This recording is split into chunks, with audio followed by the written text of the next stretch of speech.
Welcome to Double Barrel Non-Duality. We do this once a month for channel members at the sustaining member level and above. If you want to be a channel member, just click the join button on my YouTube main channel page. We also do a live once a month. Double Barrel is an opportunity for you to ask questions about non-duality, awakening, shadow work, whatever else you want to talk about, of myself and then one other person. And every month I have a different facilitator joining. And this month, who is joining me is someone that I've known for a little while, and she is fabulous. I met her in person, I guess, a couple months ago, and just realized, I think she really has a lot to offer. And I think she's going to do a great job today for us. So let's say hi to Raven. Hello, everyone. Hi, Raven. Thanks for coming. Hello. Thank you for having me. Yeah. Lovely background, too. Very nice. Very well framed. I love it. Thank you. Thank you. I think about these things as I record video. All right. So the way we do this is very straightforward. Anyone who wants to ask a question can raise a hand. I already see some hands up. I will call, and then you'll see something that allows you to unmute, and then you can ask your question, and then either myself, Raven, or both will answer the question depending on how things flow. So let's start with Cherie, excuse me. Unmute. There It's you go. it's hi. Hi. Who do you have with you? This is Lucy. Beautiful. She had a question. Hi, Lucy. What's going on? Hey, hi everybody. I'm not sure if I have a question, but I did message you about watching one of your videos after the last retreat, which I did. I do all the online silent retreats, and the video was about closing the gap. It might have even been called Closing the Gap. And I just had this sudden experience of two becoming one and kind of not having, I don't know, there was not like two of us here anymore. I don't know how to explain it except that it's just all one now. So and that's what you said. You said something like that. But yeah, and I just wanted to share, and yeah. And I noticed that you guys talk about things like falling, like a sensation of falling. I'm not sure if it's a sensation, but my sensation is a lot more of swirling and nothing touches anything. It's very weird. It's like, wait a minute, nothing's touching, but so I don't know. I'm just hanging out in it and, I'm enjoying so far, but yeah, it feels like it's I can function okay, but I feel weird. I don't know. That's a really common description of the experience of that sense of separation dropping away, or the sense of boundaries dropping away. And actually, the part where you said it feels weird, but you're functioning fine, it's very common. And you'll adjust. But I wanted to say also that, just for anyone watching, you can see how the words we use can be confusing, because although I've never used those words, I know exactly what you mean by it's swirling and nothing's touching. Because there's not two things to touch. There aren't two things that can touch. Right. It's one. It's all one thing, and it's always moving, always swirling. It reminds me of the clouds. I watch the clouds for hours. I draw them. I paint them because it's like that. It's that kind of sensation, but it's like my whole body, but it's beyond my body. It's just indescribable, as you know. As you very tell cool. us. Yeah, very cool. Anyway, I wanted to share and thank you and thank everyone, the community. And I really appreciate it really has been your meditation retreats and teachings that I've followed for, I guess, 2.5 years. This was it might only be 2 years. I might have only done 2 years, but yeah. So, yeah. So thank you so much. That's all I just wanted to share. Right on. Hey, Raven, you want to say hi? Hello. Hi, And I wanted to Raven. say it's very beautiful how you're approaching this. You mentioned that it's indescribable. I feel like you're really experiencing leaning in. It doesn't feel like you're intellectualizing what you're experiencing. Like you're not experiencing the oneness of it and then trying to process it mentally. Like it feels like you really are surrendering into the experience, and I think that's really beautiful. And as you progress through this, I think you'll find that it strengthens and deepens, and it's beautiful that you're not intellectualizing because that'll just make the experience flow.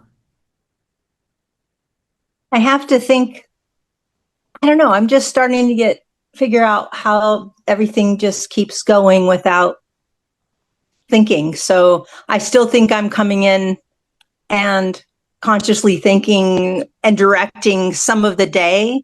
But as soon as I sit down in the evening and then all night and then in the morning, there's just none of that. So I think, like you said, it's a process, right? It's like, okay, getting used to something new.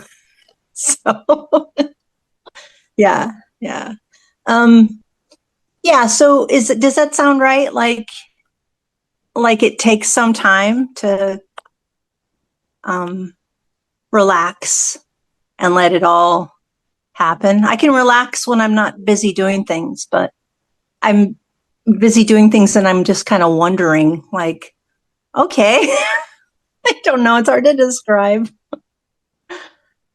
I don't know. I guess that wasn't a very clear question, but I'll just keep hanging out and see what happens. Thank you. Thank you. Beautiful. Yeah, thank you so Thank you. much. Yeah, it will, as Raven said, it will clarify. It sort of deepens in a way that's hard to describe, and you don't need to have any plan or map for that. But just Okay. settling into it, relaxing into it more and more, and trusting it, which you really seem to already be doing. So you're good. Okay. Awesome. Thanks, guys. Thank you. Thank you. Thank you. Okay, we're gonna go to Kate with a K. Oh, hi. Hello. Oops. Wait a minute. Put my camera on. Hello. I was at the retreat in Waldingham, and I just wanted to say thank you for a start. It was amazing. I had a kind of massive seeing of a victim energy that I thought was gone. I thought I'd kind of, been through a lot of work with it. But what I saw one day as I was walking back from a meal, that I was like blissed out. I was, loving everybody, and then just got whacked with this massive, like, who are you to be so happy when there's so much suffering and in the world?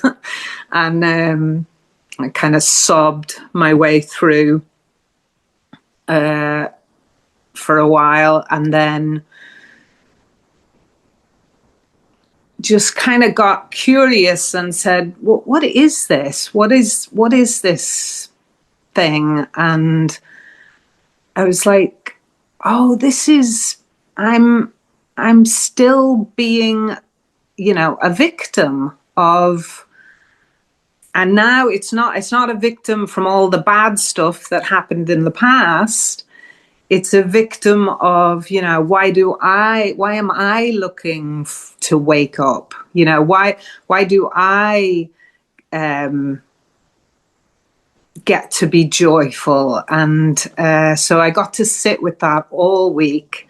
I had my hand up to talk all week and never got picked. So it was like just, I was just sitting with this victim stuff. And there was times during the week, like after that, where it was really, really hard, but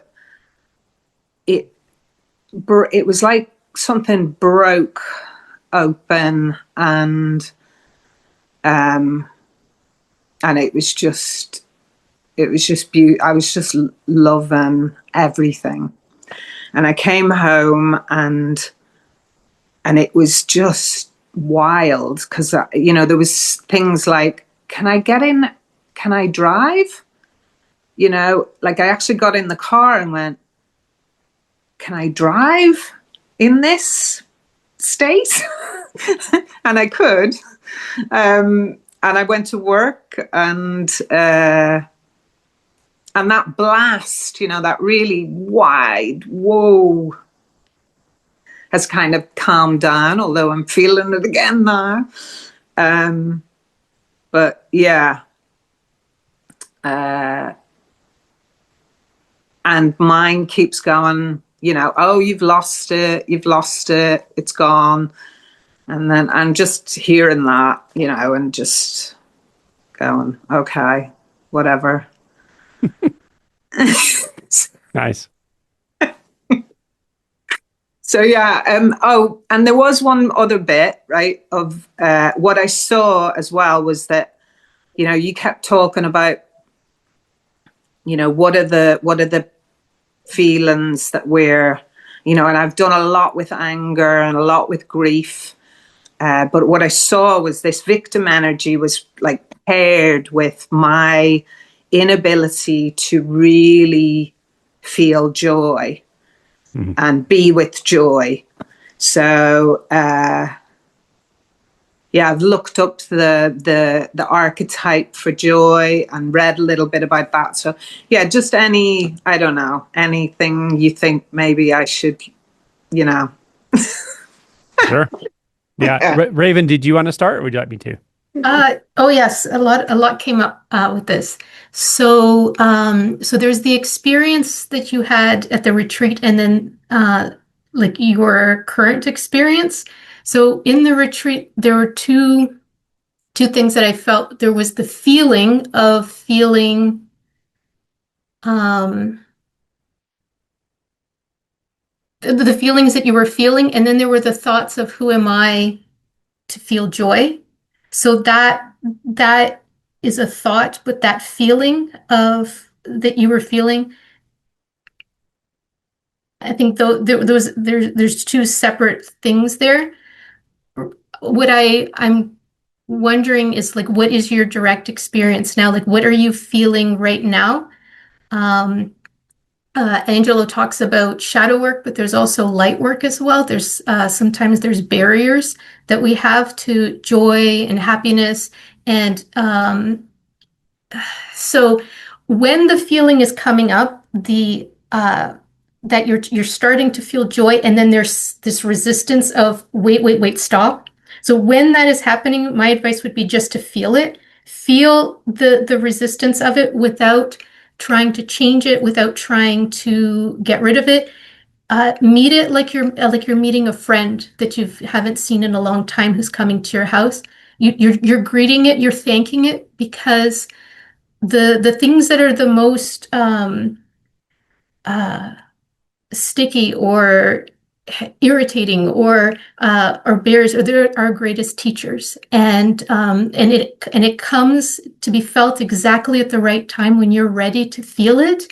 So it's coming with some type of either energetic message or an experience. So greet it beautifully and sit with it and experience it fully. When the experience is not there, I would, if it's intuitive to you, for you to do some self-inquiry. Then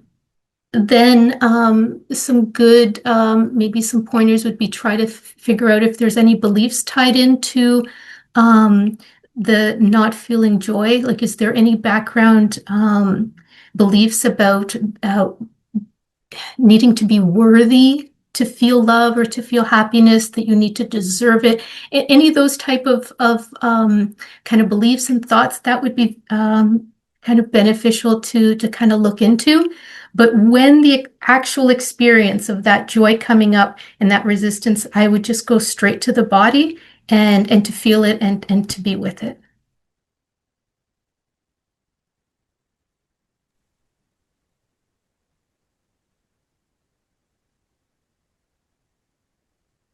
Yep. I'm on the same page. You mentioned the thought that's like, why me? Right? Why me? And my immediate thought was, why not?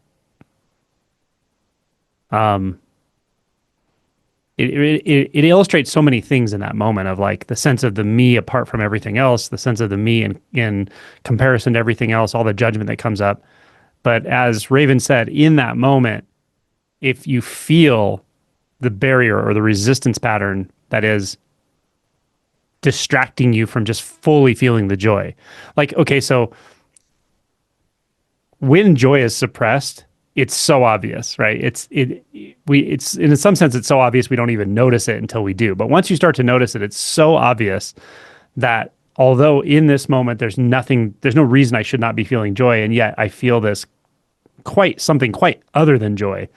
That's where the money is. Like, really feel that resistance. There's definitely resistance there, 100%. And being able to just go right to it and feel it, even though it's intense, uncomfortable, it's like the last thing you want to feel, just going right to it in the body, as Raven said, is the key. And there's no logical thing you have to figure out about this. There's no cognitive aspect to this, really. The mind will not be able to track this, and it doesn't need to. In fact, when you're doing this kind of really deep work, often the mind will be like, I don't know what's happening. I'm kind of confused. And yet something knows the attention in the body is where it needs to be. So going to the somatic process is really key with any kind of resistance pattern.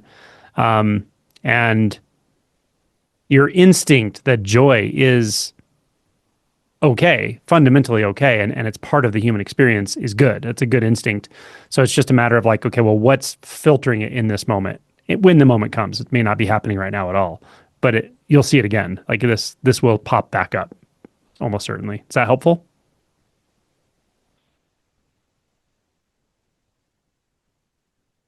Maybe we lost her.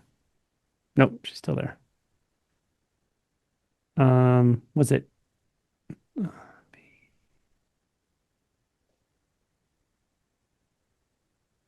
Yeah, that's sorry, I muted myself while you guys were talking. Yeah, that's brilliant. Absolutely brilliant. Thank you. You're welcome. And thanks for calling on me so I can go to bed now. It's late. You're very welcome. Thank you for staying up late. Thank you. Take care, Kate. Okay.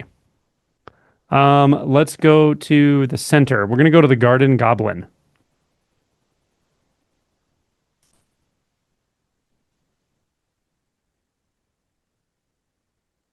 Cool. G'day, guys. How you doing? Hey, good. How you doing? Can you hear me? Oh, really I well. sure can. Really well. Thanks for Yep. having me. Yep. First time I've joined these, so pretty excited to be here. I guess since starting sort of my journey, my process through all of this, I've come to realize just how much shit's going on inside my body, inside the body sensations. It's yeah, to have ever missed that's pretty crazy, actually. But one thing it's made me realize is just, I guess, I'm almost constantly in a state of hyper arousal from like the moment I wake up till the moment I go to sleep. And it's this super uncomfortable feeling, a feeling of just like heavy contraction, like thumping heartbeat. I can just feel it all so clearly. And it becomes very difficult to stay with it. There's almost just this urge to get away from like sitting with it. Just doesn't feel okay. And that, I guess, in turn makes it easier to just fall into the thoughts and become identified with them. And I can see it so clearly. It's just a way to get away from feeling that. So I guess the question is just, is there any advice on just helping me stay with that sensation and just, I don't know, seeing that it's okay. Yeah. Well, sure. First of all, I wouldn't say it's okay. I would go to the experience of not okay. So, like right now, can you find the experience of not okay? Like Yeah, this it's is like a not okay. trembling. Good. Feel it. Just feel that really clearly. Feel the trembling. And where do you feel the trembling? Where is it lighting up in behind your my body? behind my eyes. Okay. So just go to that. This is not okay behind your eyes. Feel what it feels like for this to not be okay. For this experience to not be okay. Feel that. Feel the not okayness of it. Just feel the not okayness of it. Just like you're exploring it, like you don't know what it is. You found a new insect and you want to look at what that insect looks like, or you found a new flower no one's ever discovered and you want to see what it looks like from all sides. What does it feel like to feel that this is not okay? Get as close as you can to it.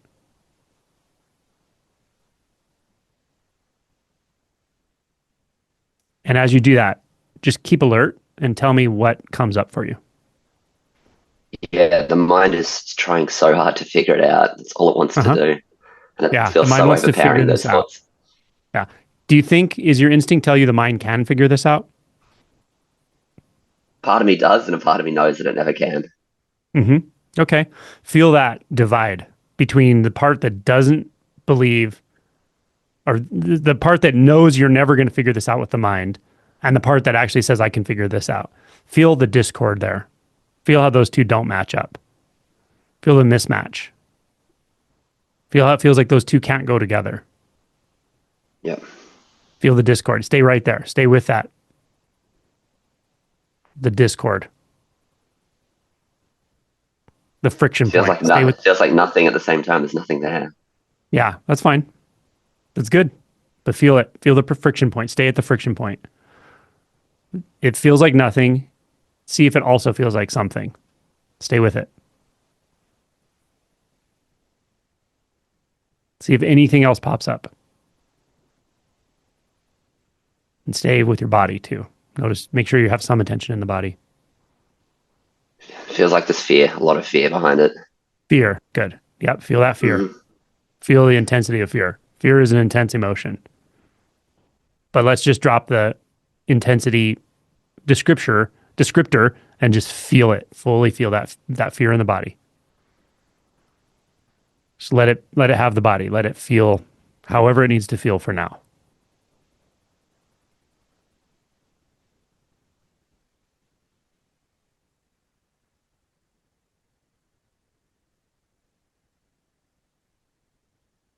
Yeah. All right. Fuck, that's intense, isn't it? It's intense. Yeah. You still with it? I'm coming out of it now. Okay. Tell me if you want to go back for another round or if you're good for now. No, I think I'm good for now.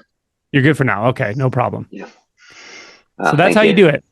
Sure. That's how you do it. You just do what I just did. You track down what's happening. You go to where the action is. It's intense. It's uncomfortable. Part of you doesn't want to do it.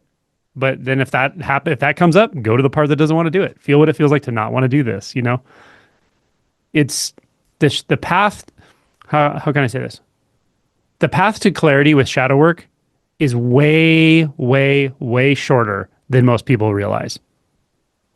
But every step on that path is a step with a lot of exit ramps.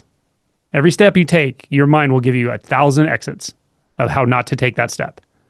So in some sense, you could say it's a little tricky.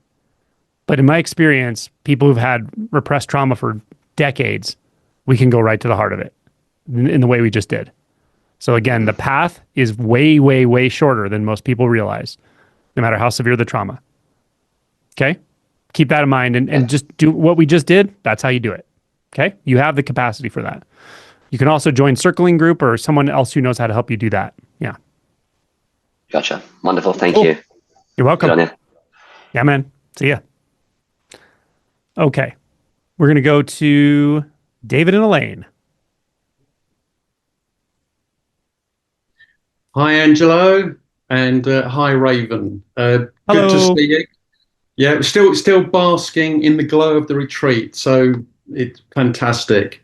Um, yeah, I just really wanted to share an experience, Angelo, that I had on the retreat, which I think was quite significant for me. And as a bit of background, for as long as I can remember, I experienced these sensations of contraction that tend to be localized in the solar plexus. So if ever I get triggered or dealing with stressful situations in life, this contracted energy is always in that area.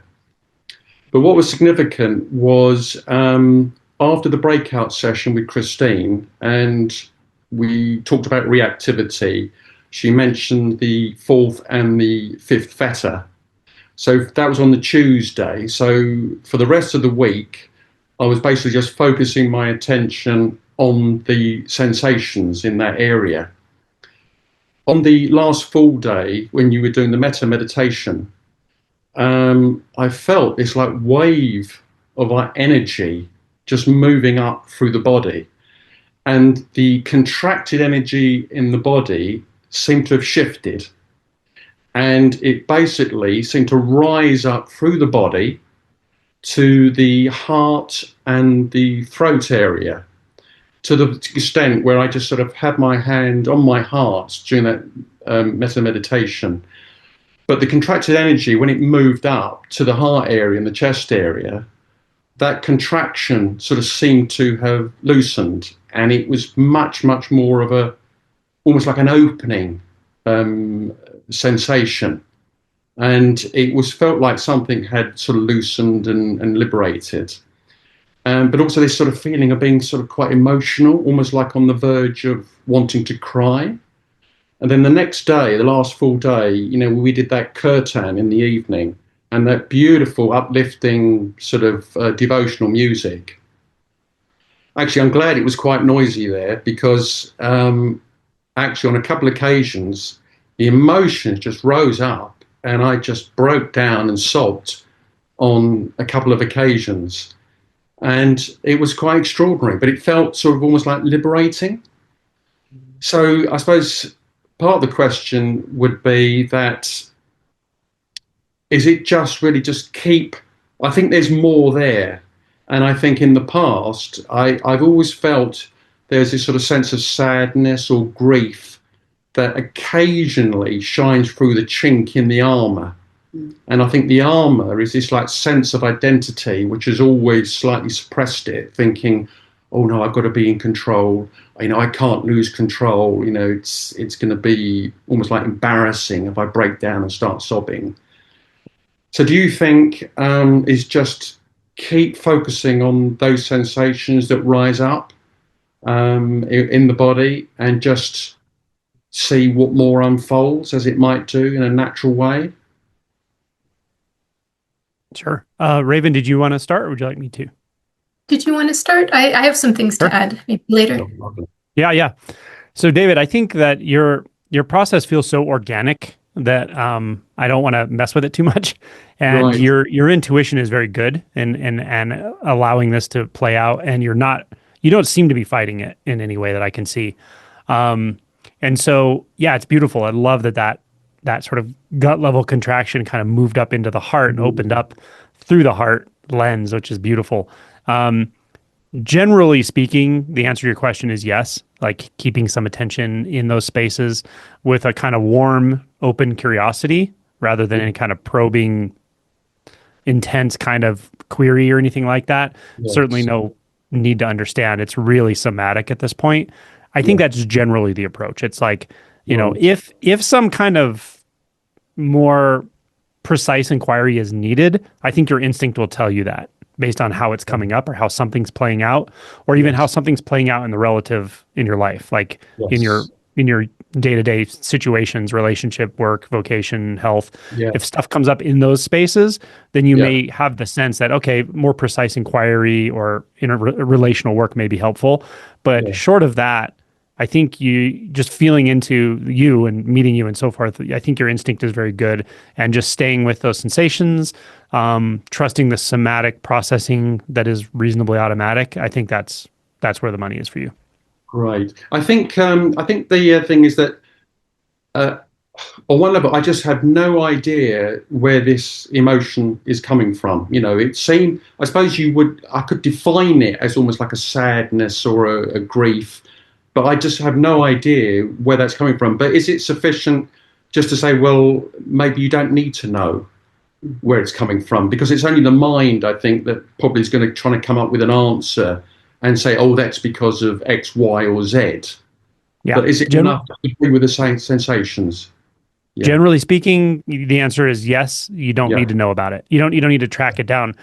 Yeah. Again, if something is very specific coming up in a repetitive pattern, a certain trauma, a certain memory, a certain fixation around a situation that happened with a parent or something, whatever, you'll know. You'll Yeah. see that, like, okay, this requires a different kind of maybe a little more penetrative sort of inquiry or something.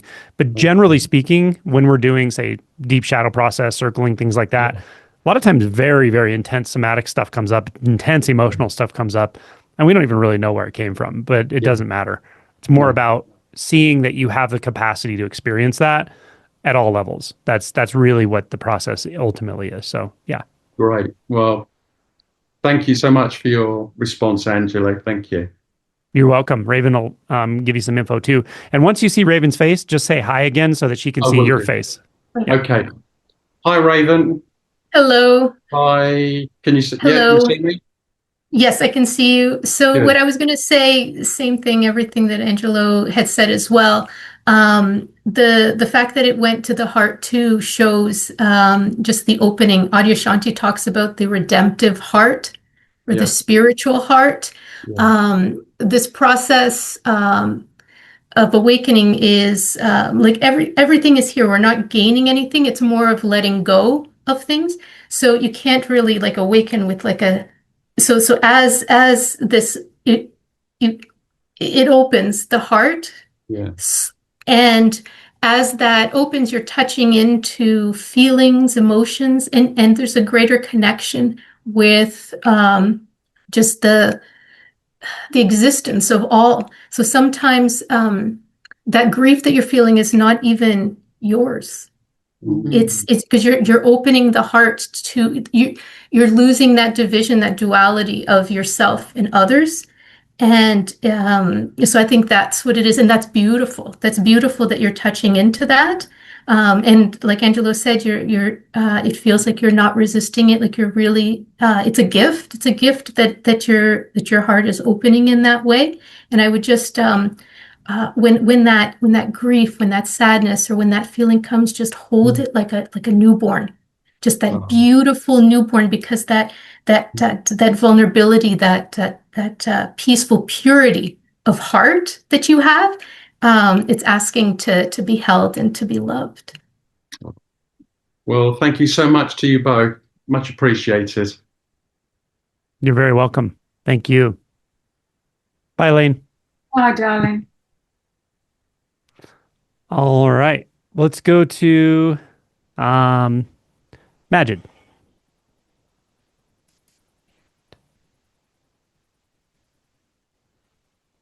Hi, Angela. Oh, hey, how's it going? Doing all right. Thank you. It's been a while. Good to see you. Thank you. You too. Um, I I'm kind of lost in my process, like in direction and stages. Not sure if more shadow work is the answer, but that always seems to be what I do. And a part of me often feels like I'm doing the wrong shadow work. Like maybe I'm not seeing something one step in front of me, rather I'm looking so much further or something. But I feel kind of lost. Yeah, I was going to say, when you say lost, can you give me more, like, precisely what that feels like to you or what it means to you? Um, so I guess what I'm looking for, or the expectations, or all these things I have from this process of wanting more intimate presence with everything around me. Hmm. I still sense this layer of distancing from everything, and it feels protective. Hmm. Feels like there's a lack of safety or something. Hmm. A lot of the work I've done, I don't know. This is the area where a lot of it hasn't changed, or it's the area where I had expectations, and yeah. Yeah. Well, two things, and they may be both happening because I've seen them both, or one could be happening. But sometimes we have an expectation that's still cognitive, right? Like something's not complete. I'm not seeing clearly enough. I'm not feeling enough intimacy. Those are thoughts for sure, right? You see that clearly. And anytime you believe those thoughts, there's going to be some sense of something feels off. Like it's just that's what happens when you believe thoughts. So at some point, seeing through that tendency to believe thoughts like that will have to happen, and maybe it already has happened for you. So part of it could be that it's you're actually getting pulled into like a mental process that's just an old, worn out mental process that you just don't need anymore, or it's a little bit of comfort somehow to dissociate a little bit into beliefs when in actuality, in my like for instance, in my physical experience right now, I can't find anything that says this is not enough. I can't find anything that says this is enough. I can't find anything that says separation. I can't find anything that says non-separation. Those are not in my experience. Those are thoughts, right? So then the next question is, are you actually feeling a non-conceptual or pre-verbal barrier? Like, are you actually experiencing that in the kind of preconceptual field, which is still thought, but it's not conceptual thought, and that's a little different. So, like I said, one of two of those could be happening, or they both could be happening. So when you heard us talking, me talking to, well, I can't remember her name now, but she was talking about how it's one thing. It's everything is just one experience, but it's swirling and nothing touches anything else because there aren't two things to touch. Did you hear that? Oh, it was earlier. Okay, maybe you weren't on yet. I was curious what you thought about that. Like, do you have that experience? What she was saying is that for her, this switched and it didn't switch back. And it's essentially her experience now is like there aren't objects out there and me over here. It's just like one swirling experience. It's just kind of swirling all the time. Nothing touches anything else because there aren't things to touch one another. It's just one big swirling thing. That kind of immersive experience. Is that your experience? Does that resonate with you? Mm, I would like to say yes, but there there's a bit of a loss of, that question almost feels nonsensical to me. And, Hmm. and um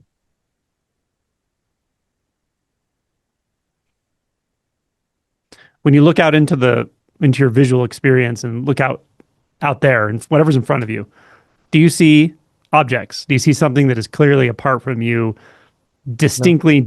You don't. So that's that.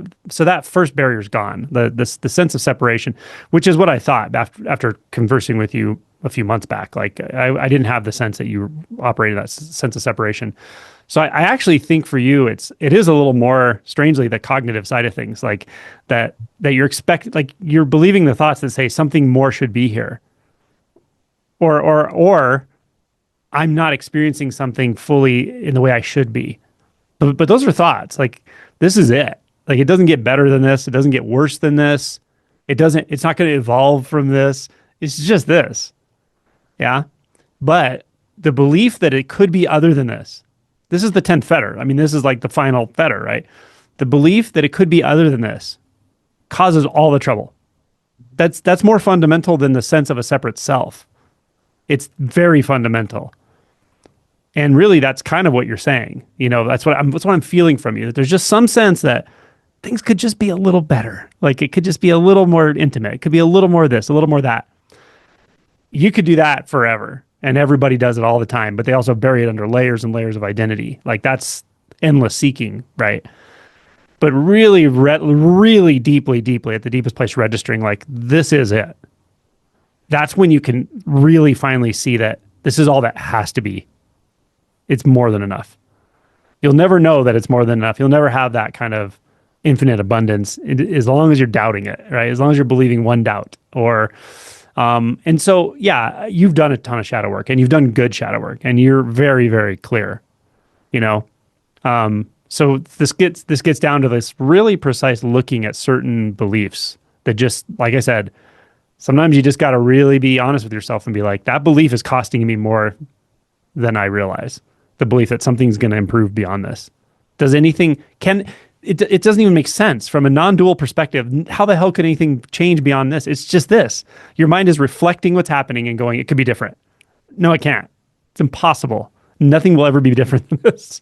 Yeah. Because the mind is taking snapshots over and over and over. It's not continuous. There's nothing continuous here. So as soon as it takes a snapshot, and because of a habit pattern, it says, this could be different. This could get better. That's uncomfortable because it can't. There's no better. There's no worse. There's no, you know. Is that registering? It is. It's frustrating, but yes, it's registering. And frustration's okay. That's what's here. You just got to feel it. It's like, that's what's here. That won't come forever. If you're really, really honest with yourself about this stuff, the emotions and the resistance around the emotions, they won't come forever. They will calm a lot and more and more and more until things are very equanimous. Things can get extremely equanimous. Yeah, okay. But you have to take it one by one, whatever emotion comes up. And if the thought says, oh, why is this coming again? Oh, I've done this for so long, blah, blah, blah. That's just dissociation. Just go right into that feeling, right into that emotion. This is the only thing that could possibly be here. It's fucking brilliant. This is the only possible thing that could ever be here right now. And so it feels like what it feels like. It's just this. Yeah. And sometimes it'll feel like a contraction, and sometimes it'll feel like a release, and sometimes it'll feel like an expansion. And doesn't matter though. The key to this is really seeing this isn't going to be different. Doesn't need to be different. Can't be different. Any belief that it could be, will be, should be is always a distortion. Always. It's not going to be different than it is. Never. Nothing is going to be different than it is. It's just what it is. Yeah. I mean, I'm talking to you in a very direct way, but again, you've gone through these barriers. Like the realization is pretty damn clear. So it's just these subtle places you're tripping yourself up a little bit. And it's only out of habit. It's not as big of a barrier as it feels like. It's habit. Yeah, that seems very clear. But will I just finally let go of, or will these parts or this habit of wanting something to scratch at just become less and less and less? Oh, totally. Yeah. Okay. Yeah. There doesn't have to be a problem in life. You can actually live without problems. Without the feeling of like, oh, there's this big problem. You're going to have challenges in the relative world. They're always going to come, and that's fine. No problem there. But the feeling that there's some fundamental problem, that will go, because there isn't. Okay. Ultimately. To cut to the chase. I appreciate that. Yeah, man. Raven, what do you got to say? Yeah, so that's funny, the idea, we all have that, things could be a different way. Because this is all there is. That like right now, like right now, everything right now, this is all that there is. So that idea of it could be another way, that one thought is pregnant with so many assumptions that there's a me separate from everything else. There's this agency. There's a person that has control over the external world. There's a right and wrong, because if it could be somewhere different, then this is wrong and something else is right. But the experience that you're having right now in this moment, that's the experience. So there is no right and wrong, because you cannot fail at the experience you are having. You're having it. You can't fail. It's happening. That's it. Beautifully stated. I love that. That's a great quote. You can't fail at the experience you're having. Yeah, it's happening. You're succeeding. It's happening. Yeah, All right, my there is friend. Go ahead. Go ahead. there is a part of me that it seems playful. That is it. Could I just play pretend, or that there's a choice? There is some of this is. It's like when you lose these layers, I sometimes want to put them back on. And I don't know if that's like a good thing, bad thing, or if there's even a judgment, or if I'm doing any of it. I don't know. Where absolute and relative meet is play. So in the relative, you are playing. You literally, that's creativity. It's none of it's really fucking happening, but it's play. So you can fully embody it. You can't actually. What's really weird is you really can't fully embody the relative until you realize it's not there. That's the weird thing about this whole thing. You can't really fully be yourself until you realize there is no self there. But it's very paradoxical. But then you can actually just enjoy being yourself and being goofy and playing and doing whatever the fuck you want to do. Because why not? Yeah. Okay. That feels really good. Thank you so much. Thank you both. You're welcome. Yeah. Cool. I like that one. That was a good conversation. Okay, let's go to Faffy. Yay. Hey, Hello. what's up? What's up? Hi. Thanks for having me. Nice to see you all. Good to see you again. I've got an update since the last time I spoke to you on the first day of the retreat. On the second to last day of the retreat, I finally read the chapter of your book on inquiry that I'd been hesitating about because I have a lot of apprehension about actually committing to the process and undertaking what would result in a shift.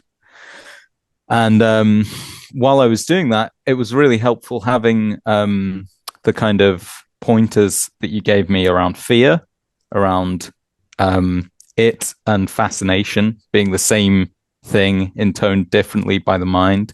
And it was really useful having the kind of memory that I expressed about a childhood toy and how like mystified and entranced I was by the mystery of it. And I went into all of the sits on the Saturday or the Friday, doing very direct inquiry, very consistent and direct inquiry, and aiming to get into the fear barrier, aiming to pass through it, aiming to identify it experientially and without retreat, without like a kind of dragging away from it. And I got really I had an experience I've not had before, and was really just steeping in physiological fear for like a 15-minute window at the end of the last sit. And then the bell rang and I was disappointed because I felt like I was getting really close. It was just getting deeper and deeper, and I wasn't feeling afraid of it. I'm just going to change my view. I wasn't feeling afraid of it because I had this really kind of like hungry curiosity. And since then, there's been things that have felt different when encountering anxious or fearful things that would usually be anxious or fearful have felt different for me. But it also, I feel like I have a kind of intuition now that like going there is where that's where the transformation is, to go there and to undertake it as a 24/7 quest, exploration. But I have two different points of hesitation. And one of them is when you've mentioned in the past that it's advisable to do shadow work ahead of a shift in identity, ahead of awakening, ahead of especially like getting into non-dual territory. I really want to approach this in a way where I can minimize the harm and distress to myself and to other people. And how do I know?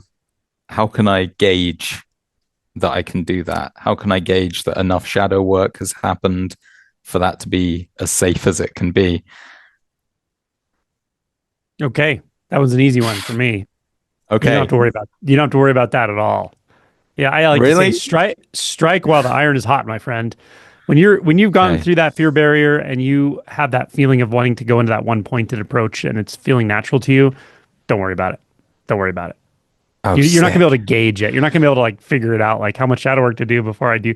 Don't do it. Just strike while the iron's hot. You've already done some shadow work. You'll keep doing it. It comes up when it comes up, but you can not even worry about it at this point. If you really feel that inclination to just lean into that total one-pointed like inquiry that becomes wordless, and that's awesome, man. You're there, Nice. and that the fear barrier may not even come again. You may feel it again and go through it, or it may not even come. The key is to go right into that beyond, the wordless beyond, that's beyond but also intimate, right? It's like, yeah, that's it. Okay. Thank you. That's encouraging. The second tone of hesitation is, I guess there's two. One of them is practically, I work in restaurant kitchens that I have to drive far away to because I'm like a temporary staff member, and they're very intense and demanding environments with like hot objects and sharp objects. And I was thinking, is it wise for me to undertake this one-pointed approach, this inquiry plunge, while that's my work? What if I have a shift while I'm in service and it makes it impossible to do my job safely? Well, all I can say is I actually did it while working in a restaurant myself. Okay. but the one-pointed approach, there's no one that's going to do that 24/7 anyway. Like the mind can't do that. But what you can do is every time so if you need to be really focused, your mind's just going to focus on something. You're not going to be meditating or whatever. If you need to focus on something in the kitchen, you're going to focus on it. So I think generally speaking, it's fine. It's safe. And like I said, it happened for me while I was working and after the shift. Actually, I remember very clearly like how simple everything was. Like how I was amazed at like how everything just flowed so well. Like the hand moves, the knife, the this, that, it was just so obvious. Like the mind gets so in the way of everything, of like fear and worry about this and that. And it was just not there. Everything was flow. So, awesome. I can never predict the future. I can't say, but generally speaking, I'm not worried about that. Yeah. Cool. Yeah. What was the other thing that I was remembering? When you say don't fight this, and you really recommend not fighting this process, how could I know if I'm fighting it? This one's going to Raven. Okay. So I think use your intuition. I feel you're very intuitive, and you're very compassionate. I feel your compassionate heart when you said that you were worried about how you were going to do it because you didn't want to hurt other people. I think there's just the fact that you asked that question shows that you do have like compassion, and your intuition, I think, is going to guide you. I would feel into that and feel fully the fact that you broke through the fear barrier of feeling fear. I think that's huge. You've learned physically, your body has physically embraced the energetics of the body, and you're seeing that and experiencing the capacity that your body has to feel. And I would lean into that strength that you've had, that this openness that you have to feel. I would go there and experience that, and continue to evolve that that ability to feel fully. And I think your intuition is really going to guide you on what you need to do and what you need to feel. Nice. Yeah, that sounds great. I'm really beginning to enjoy feeling in my body and having being less partial about what particular feelings are there. So that sounds fun. Thank you. Thank you, my friend. Good to see you again.